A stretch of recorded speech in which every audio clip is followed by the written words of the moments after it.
দেশীয় ছেলে মিজানুর রহমান আলিমনগর গ্রামেরই বাসিন্দা। রশিদ তালুকদারের পরিচিত। মিজানুর রশিদকে বলল, চাচা, আজবাত কিরগিজ একজন পর্যটক, গ্রামটিও ঘুরে ঘুরে দেখবে আর এই গ্রামটি সম্পর্কে কিছু তথ্য সংগ্রহ করবে। তার জন্য আপনার সাথে কথা বলা দরকার ওর। রশিদ গলা পরিষ্কার করে বলল, কি সব ভাষায় কথা বলছে? মনে হচ্ছে আমায় গালাগালি করছে। ওর সাথে কথা বলবো কিভাবে? আজমাত বাংলা বলতে পারে। কি বলছিস? হ্যাঁ, আমাদের দেশে আসার জন্য বাংলা শিখেছে। রশিদ বলল, আমি এখন কথা বলতে পারবো না। আমার সাথে দারোগা সাহেব একটা বিষয়ে আলাপ করতে এসেছে। তাকে এখন সময় দেব। থেমে কুদ্দুসকে লক্ষ্য করে বলল, কালু, অতিথিকে অতিথিশালায় নিয়ে যা। ভালো মন্দ আপ্যায়ন কর। বুঝেছিস? বুঝেছি। আজমাত নূরবেগ কুদ্দুসকে অতিথিশালায় নিয়ে যায়। মিজানুরের সাথে আরও একজন রাইডার্স চলে যায়। রশিদ পুনরায় চেয়ারে বসেন। ওপাশে বসল নুরুল। রশিদ মুখে পান ভরে বলল, আমি বরাবরই অতিথিদের সম্মান করি, যেমন আপনিও আমার অতিথি। এখন আপনাকে ছেড়ে যদি আজমাতের সাথে কথা বলি, তাহলে আপনার অপমান হবে।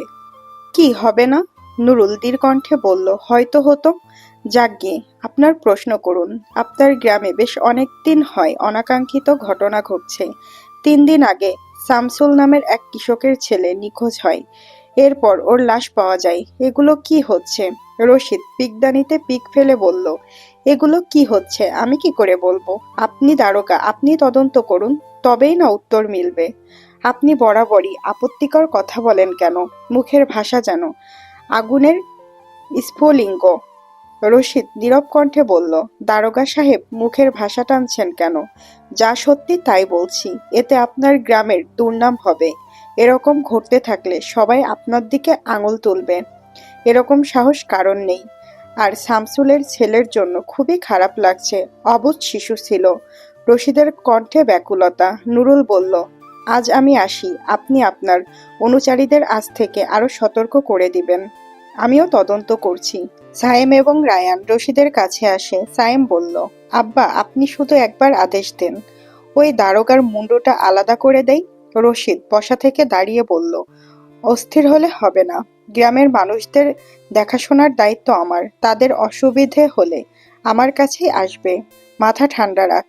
রায়ান বলল, আমরা সত্যিই অবাক হয়েছি কিভাবে ওর ছেলেটা মারা গেল, আর এ আমাদের দিকেই আঙুল তুলছে। রশিদ বলল, ছাড়, নতুন অতিথি এসেছে, তার খেয়াল রাখ। কিরগিজ ছেলে, এখানে আপ্যায়নের ত্রুটি থাকলে বিদেশে গিয়ে আমাদের নামে দুর্নাম করবে। আমরা তার খেয়াল রাখবো। রশিদ একটু চিন্তিত ভঙ্গিতে বলল, আচ্ছা, ছেলেটির সঠিক উদ্দেশ্য কি রে?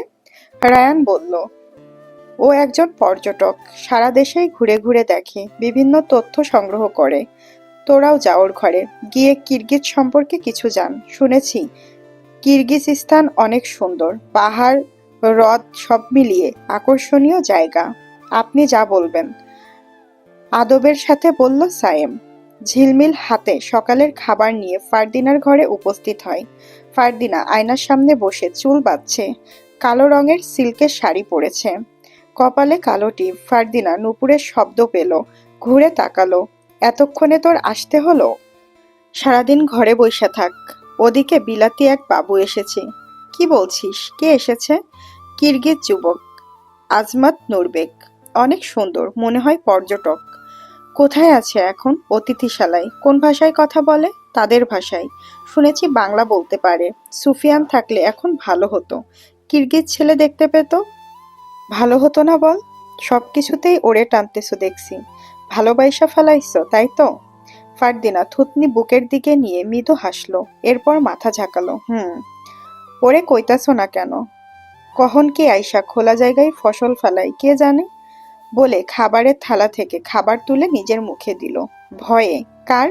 যদি আব্বা ভাইয়েরা জানতে পারে। সুফিয়ানকে তারা খুব বিশ্বাস করে, কিন্তু সে একজন কৃষক। এই সম্পর্ক যদি মেনে না নেয়? ঝিলমিল বলল, ধুর, আগেই খারাপ কিছু হবে ভাবতাছিস কেন? ভালো কিছুও তো হইতে পারে। ভালো কিছু হবে? হইব। শোন, তুই আগে প্রেমের প্রস্তাব দিলে সুফিয়ান তোরে ঘুরাইতে পারে। ব্যক্তিত্ব সম্পন্ন মানুষ। তার চেয়ে সুফিয়ানের মুখ থেকে সত্যটা বের কর। কিভাবে? তোর মামাতো ভাই তো আইলো না। আইলো কে? কিরগিজ বেটা। তুই ওই বিলাতির সাথে সুফিয়ানের সামনে ঘেঁষে ঘেঁষে কথা বলবি, পারবি না? পারবো, কিন্তু এতে লাভ কি হবে? ঈর্ষা হইব সুফিয়ানের, দেখবি আগুনের মতো জ্বলবো, আর জ্বলতে জ্বলতে মুখ ফসকা সত্যটা বলে দিবে। তাহলে এখন আমাদের কি করতে হবে? ওই বিলাতি আইছে ঘুরতে, ওরে ক্ষেতের ওদিকে ঘুরতে নিয়ে যা, সুফিয়ানকে দেখাই দেখাই কথা বলবি। তারা অতিথিশালায় গেল। আজমাত নোটে কিছু লিখছে। দুজন দাসী তার ব্যাগপত্র গুছিয়ে রাখছে। মেয়েদের নুপুরের আওয়াজ পেয়ে চোখ তুলে তাকায়। ফারদিনা আগ বাড়িয়ে বলল, আমি ফারদিনা, এই বাড়ির একমাত্র মেয়ে। আপনি নিশ্চয়ই কিরগিজস্তান একজন পর্যটক, ঠিক বললাম তো? হ্যাঁ। তোমাদের গ্রাম অনেক সুন্দর, পুরোটা দেখা হয়নি, তবে এখন যখন এখানে এসেছি দেখে নেব। আপনি কিরগিজস্তানের কোথায় থাকেন? আমি বিশকেক থাকি। তোমার রিয়া হচ্ছে? ফারদিনা আজমাতের কথা শুনে হেসে উঠল, বলল, ওটা রিয়া নয়, বিয়া অথবা বিয়ে। আর হচ্ছে না, হয়েছে, হবে। তোমার বিয়ে হয়েছে, এভাবে হবে। নিন এবার বলুন, তোমার বিয়ে হয়েছে? এবার ঠিক আছে? না, হয়নি। এখানে আসার পর খুব অস্বস্তি হচ্ছিল, এখন তোমাকে পেয়ে মনে হচ্ছে একজন সঙ্গী পেলাম। চলুন আপনাকে আমাদের আশপাশটা দেখাই। তোমরা যাও, আমি পোশাক বদলে আসছি। রশিদ তালুকদার দুশ্চিন্তায় আছেন। নতুন জমি ফসলের জন্য উন্মুক্ত করেছে, এখনই সময় সারা বছরের জন্য ধান, শাকসবজি, ফলমূল রোপণ করার। আজ 4 জন কৃষক অনুপস্থিত, কাজে আসেনি। আজকে বীজ রোপণ না করলে আরো একটা দিন পিছিয়ে যাবে।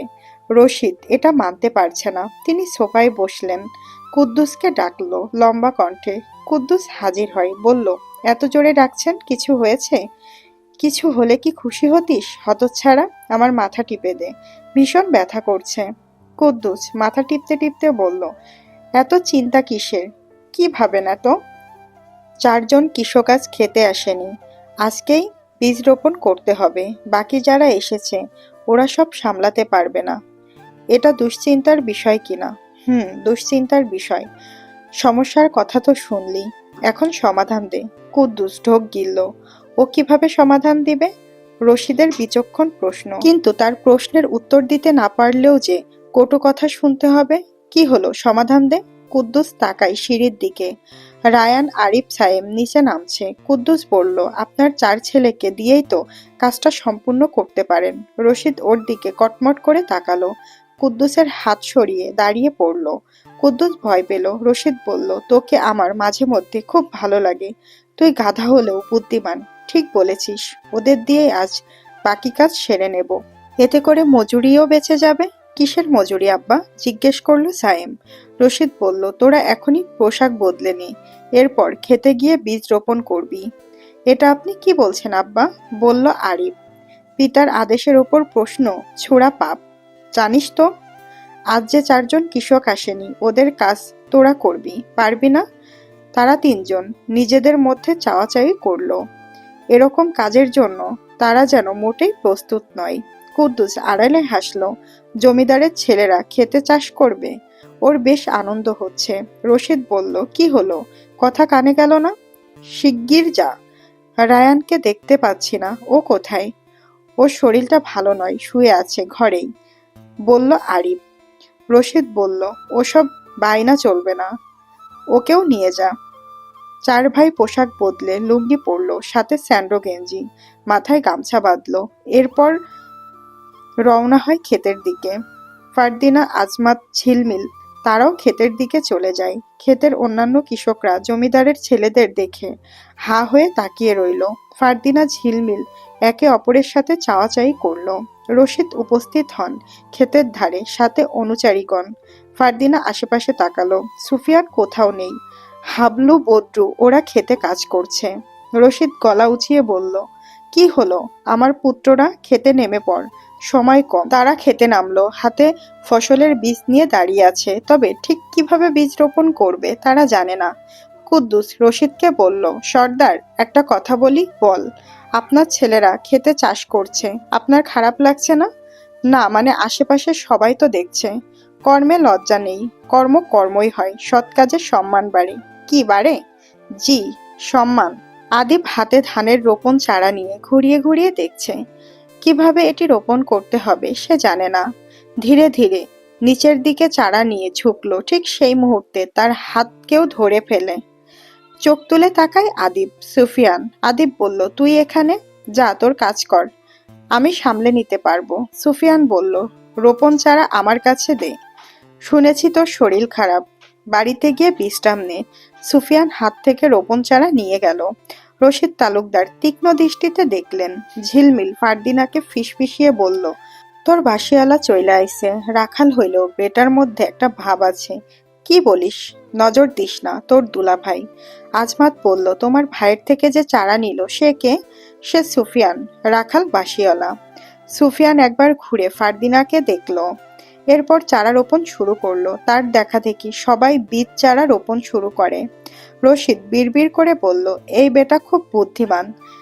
থেমে কুদ্দুসকে লক্ষ্য করে বলল, সবার জন্য জলের ব্যবস্থা কর, ওদের পিপাসা লাগবে। আজ রোদ খুব কড়া। সূর্য একদম মাথার ওপরে, রোদ খুব কড়া। সুফিয়ান গলা উঁচিয়ে বদ্রুকে বলল, জল নিয়ে আয়, খুব জল তেষ্টা পেয়েছে। ফারদিনা বলল, আমি নিয়ে আসছি। সায়েম, রায়ান। আরিফ বলল, আমাদেরও দে। ফারদিনা কুদ্দুসের হাত থেকে জল নিল। রশিদ শুধু তাকিয়ে রইল, কিছু বলতে চেয়েও পারল না। ফারদিনা জল নিয়ে তার ভাইদের অতিক্রম করে সুফিয়ানের দিকে গেল। সায়েম, আরিফ সহ সবাই অবাক হয়ে গেল। সুফিয়ান হাতে চারা নিয়ে বলল, জল তোমার কাছে চাইনি, তুমি নিয়ে আসলে কেন? সবাই দেখছে, দেখুক, জল খেয়ে নাও। সুফিয়ান ঘুরে আজমাতের দিকে দেখল, বলল, বিলাতিকে? ও হচ্ছে আজমাত নুরবেক, কিরগিজস্তানের পর্যটক একজন। তুমি ওর সাথে গা ঘেঁষে কথা বলছো কেন? গা ঘেঁষে কোথায় বললাম? আমার চোখ চারটে। কয়টা? চারটে। হ্যাঁ, আমি চার চোখ দিয়ে সব দেখি। যাক, পাগলে পাগলে ভালোই মানাবে। ফারদিনা রেগে বলল, তোমার জল খেতে হবে না, বলে মুখ ভেঙচি দিল। হাতে কাদা লেগেছে। কিভাবে খাই? আমি খাইয়ে দেই? না, কলঙ্ক লাগবে। পূর্ণতার প্রথম ছোঁয়া কলঙ্ক, কলঙ্ক থেকেই পূর্ণতা আসবে। সুফিয়ান চোখ ভাঁজ করে বলল, এর মানে? ফারদিনা থতমত খেয়ে বলল, তুমি বুঝবে না। তুমি তোমার কাদামাখা হাত আমার শাড়ির আঁচলে মুছে নাও, এরপর জল খাও। সুফিয়ান সবার দিকে তাকালো, তাদের দিকে কেউ তাকিয়ে নেই। রশিদ তালুকদার আজমাতের সাথে কথা বলছে, এই সুযোগে জল খাওয়াই যায়। সুফিয়ান ফারদিনার শাড়ির আঁচলে হাত মুছল, জলের পাত্র উঁচিয়ে হাঁ করে জল খেয়ে নিল। ফারদিনার কাছে দৃশ্যটি আনন্দদায়ক ছিল। সে নিঃশব্দে হাসল। সায়েম কাদার মধ্যে ধপ করে বসে পড়ে, বলল, এই সব কাজ আমার দ্বারা হবে না, কাদায় মেখে গেছি। ধুর, আব্বা দেখলে বকাবকি শুরু করবে। উঠে দাঁড়া, রায়ান বলল। সুফিয়ান তাদের কথোপকথন শুনে বলল, তোরা চলে যা, আমি সামলে নেব। পাক্কা তো? সায়েম জিজ্ঞেস করলো। খুশিও হলো, আমি মিথ্যা বলি না। সায়েম খুশি মনে উঠে দাঁড়ালো। ক্ষেত ছেড়ে গেলেই এক গাদা কথা শুনতে হবে, সে কথা শোনার জন্য প্রস্তুত, কিন্তু কাদার মধ্যে থাকতে না। কোনো কাজে অভ্যস্ত না থাকলে সেই কাজ কিভাবে করবে? অসম্ভব রকম কঠিন মনে হয় সেই কাজ। দুপুর গড়িয়ে সন্ধ্যার আগমন। সুফিয়ান বৈঠকে বসেছে। সোলেমান, লাল মিয়া, বদ্রু, হাবলু তারা সামনেই। আজ তারা খোলা মাঠের ওপর অবস্থান করছে। সুফিয়ান একটা গাছের মুগুরের ওপর বসা। একটা সিগারেট ধরালো। সিগারেটের ধোঁয়া নিজের দিকেই আসছে, বাতাস বয়ে তার দিকেই যাচ্ছে, সুতরাং সিগারেটের ধোঁয়াও যাবে। বদ্রু বলল, এত সিগারেট খাওয়া ঠিক না, পরে শরীরের ক্ষতি হবে। সুফিয়ান ছোট্ট করে দীর্ঘশ্বাস ছেড়ে বলল, ক্ষতি হবে জেনেও জীবনে অনেক কাজ আমরা করি, ঝুঁকি নিতেই হবে। ঝুঁকিপূর্ণ কাজ আমাদের সফলতার দিকে ঠেলে দেয়। অদ্ভুত ভিত্তিহীন মনে হলো সুফিয়ানের কথা। সিগারেটের সাথে সফলতার দেখা আছে বলে মনে হয় না, তবুও সে যখন বলেছে নিশ্চয় এর মানে আছে। আজ আমাদের কাজ কেমন লাগলো আপনার? জিজ্ঞেস করলো হাবলু। মোটামুটি ভালো ছিল, আরো মনোযোগী হতে হবে। যে কোনো কাজ মনোযোগ দিয়ে করতে হয়, বুঝেছিস? বুঝেছি, হাবলু বলল। সুফিয়ান সিগারেটের পোড়া অংশ ফেলে বলল, সোলেমান, গতকাল রাতে সারা গ্রাম চক্কর দিয়েছিস? দিয়েছি। কিছু দেখেছিস যা তোর কাছে অস্বাভাবিক মনে হয়েছে? সোলেমান মাথা আওড়ালো, না। চোখ কান খোলা রেখে কাজ করতে হবে। সোলেমান বলল, আমি খোলাই রেখেছি, শীতের মধ্যে মাফলার কান টুপিও পরিনি। ওর কথা শুনে সকলে বেশ হাহা শব্দে দাঁত বের করে হেসে উঠল। বদ্রু বলল, খোলা মানে কাপড়ের আড়ালে থেকে খোলা না, কড়া নজরদারি রাখতে হবে।